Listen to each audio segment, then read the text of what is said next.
அன்றைய தினம் இலங்கையில லட்சக்கணக்கான மணவர்கள் கொத்து கொத்தாக கொண்டு குவித்தாங்க. இந்த ராஜீவ்காந்தி அரசு இராணுவத்தை, இந்திய இராணுவத்தார் அந்த ராஜபக்சே என்கிற இரத்த பக்தி நம்முடைய தமிழுடைய இரத்தத்தை கொடுங்கோன்மையானது. அன்றைய தினம் அங்கு ஜாலியன் வாலாபாக் படுகொலையை விட மோசமான படுகொலை நாங்க பார்த்தது, கண்ணார பார்த்தோம்.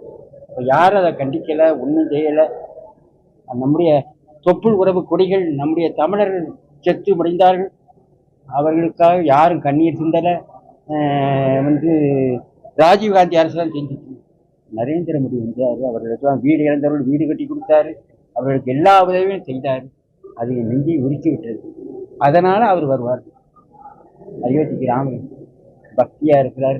அத்தனை தீர்த்தத்திலையும் இதுல இருந்து எந்த பிரதமரும் போய் கடலிலே குடித்ததில்லை.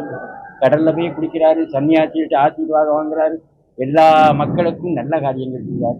அதுக்காக அவர் வருது. தமிழகத்துக்கு இந்த அரண்மனை கோயில்ல வந்து இந்த எல்இடி திரைகள்லாம் இது பண்ணக்கூடாது,